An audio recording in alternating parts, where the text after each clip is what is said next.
기게스와 칸다울레스 이야기. 어떤 한 사람을 놓고 여러 갈래의 재미있는 얘기가 따라다니는 사람으로 기게스라는 사람이 있다. 플라톤은 무엇이 정의인가를 설명하는 과정에서 기게스의 반지 얘기를 다루고 있고, 헤로도토스는 왕조가 바뀌는 역사적 사실 중에서 어리석은 한 왕의 얘기와 더불어 기게스에 대한 얘기를 들려주고 있다. 플라톤의 기게스와 헤로도토스의 기게스가 같은 사람인지는 알 수 없다. 우선 헤로도토스가 그의 역사에서 말하고 있는 기게스는 리디아의 왕 칸다울레스가 가장 아끼는 시종이었다. 어리석은 왕 칸다울레스는 자신의 부인인 왕비가 얼마나 아름다운지를 자랑하기 위해 기게스로 하여금 몰래 왕비의 알몸을 보도록 유도한다. 기게스는 왕이 시키는 대로 할 수 없이 침실에 들어가 문 뒤에 숨어서 왕비의 알몸을 보고 나오는 순간 그가 나가는 뒷모습을 그만 왕비에게 들키고 말았다. 그 다음날 왕비는 기게스를 불러 불호령을 내린다. 왕비의 알몸을 볼 수 있는 사람은 오직 왕 한 사람뿐. 그대가 죽든지 아니면 왕을 죽이고 리디아 왕국을 책임지든지 한 가지만 선택하라. 새파랗게 질린 기게스는 결국 왕비의 명에 따라 왕 칸다울레스를 죽이고 왕위를 찬탈한 다음 왕비와 결혼했다. 죽음을 자초한 어리석은 왕의 얘기와 더불어 새로운 왕국의 탄생을 알리는 역사 얘기다. 플라톤의 국가론에서의 기게스는 리디아 사람의 조상으로 양치기였다. 어느 날 양치기 기게스가 양을 치는 풀밭에 느닷없이 폭우가 쏟아지고 지진이 일어나면서 땅이 갈라지고 깊은 굴이 생겼다. 호기심 많은 양치기는 그 굴 속으로 내려가 주변을 살피던 중에 손에 금반지를 낀 알몸의 시체 하나를 발견하였다. 양치기는 남이 볼세라 얼른 그 금반지를 빼서 밖으로 가지고 나왔다. 그러고 얼마 후 이 양치기 기게스는 자신이 끼고 있는 반지의 흠집 난 곳을 안으로 돌리면 자신은 투명 인간이 되고, 밖으로 돌리면 자신의 모습이 다시 나타난다는 사실을 알게 된다. 이 사실을 발견한 그는 새로운 삶을 위해 왕궁에 들어가 왕비와 내통하고 왕을 죽이고 왕위를 찬탈한다. 이 얘기를 두고 학자들은 익명성의 숨은 폭력성이나 부도덕성을 설명하는 상징어로 기게스의 반지를 예로 들면서 가장 의롭지 못한 사람이 더 정의로운 것처럼 행동한다는 일반 이론을 도출해낸다. 이 얘기는 우리를 두고 하는 것 같다.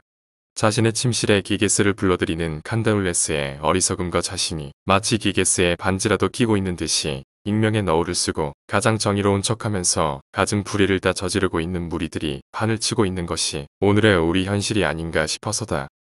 노무현 정권 때는 과거사 진상규명이라는 미명하에, 그리고 문재인 정권이 들어서서는 적폐청산이라는 이름으로 과거 정권의 세력들을 뿌리채 뽑아버리고 좌파 세력으로 물갈이하는 데에 온정성을 다 기울였다. 이해찬이라는 이는 드러내놓고 보수 세력을 귀멸시키겠다고까지 말하는 상황이 되었다. 과거사 진상규명에서는 과거 남노당 사람들이 대한민국 정부 수립을 반대하기 위해 일으킨 제주 4.3 폭동 사건을 마치 민주항쟁인 것처럼 분칠하게 이르렀고, 적폐청산에서는 고위급 전직은 마치 모두가 적폐의 온상이란 듯이 몰아 닥치는 대로 모조리 감옥에 쳐넣었다. 급기야는 전 정권의 대법원장까지 감옥에 넣고 좌파 정권의 구미에 맞는 대법원장을 임명하자 새 대법원장은 한일 간의 협정은 고려하지도 않은 채 일본에 대한 노무자 임금 문제를 제기함으로써 의도적으로 반일 감정을 우리네 안방 깊숙이 불러들였다. 그리고 이는 즉각적으로 일본으로부터의 반한 감정을 불러일으켰다. 기게스를 우리의 침실에 불러들인 셈이 된 것이다. 어디 그뿐인가. 김정은을 판문점 남쪽으로 불러 트럼프와 회담하도록 하면서 대통령은 그 근처에도 가지 못하면서 구경만 하고 있었다. 어찌 그 어리석음이 칸다울레스와 닮은 꼴이 아니라 할 수 있을까. 북한 편을 들어주고 나서 돌아오는 반응은 겁먹은 개라느니 오지랖이니 삶은 소대가리네 하는 소리를 듣고도 아무 소리도 못하고 있는 형국을 보면 영락없는 칸다울레스다. 플라톤이 말한 기게스의 반지는 어떤 불의도 마음대로 자행할 수 있도록 고안된 반지다.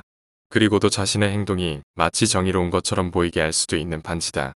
지금 문정권이 바로 그런 기게스의 반지를 끼고 있는 정권이 아닌가 싶다.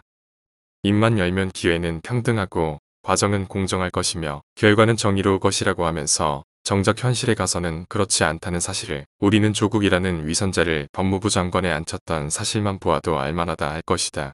얼마나 염치 없는 정권이었으면 다른 장관도 아닌 법무부 장관에 각종 의혹에 휩싸여 있는 인물을 임명했을까 싶다. 위선도 이런 위선이 없다. 우리 안의 일부 시민단체 또한 예외가 아니다. 처음에는 양심법관 지켜내자고 응원했다가 자신의 뜻과 다른 판결이 나면 언제 그랬더냐 싶게 표변하여 권력의 신여, 정권의 아부하는 법관의 양심을 버린 판사 등 이루 헤아릴 수 없는 욕설과 협박으로 저주하기에 이른다. 정의로운 적 시민운동이라는 간판을 앞세우고 나서 그 뒤에서는 무소불위의 행패나 기득권 행사에 혈안이 되어 있다고 해도 과언이 아니다.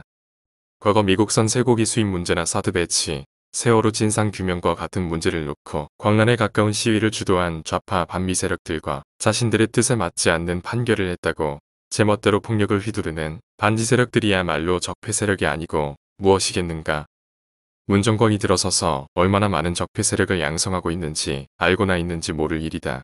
칸다울레스의 어리석음과 기게스의 반지에 대한 유혹에서 하루빨리 벗어나기를 기대해 마지 않는다. 김중희 전 환경부 장관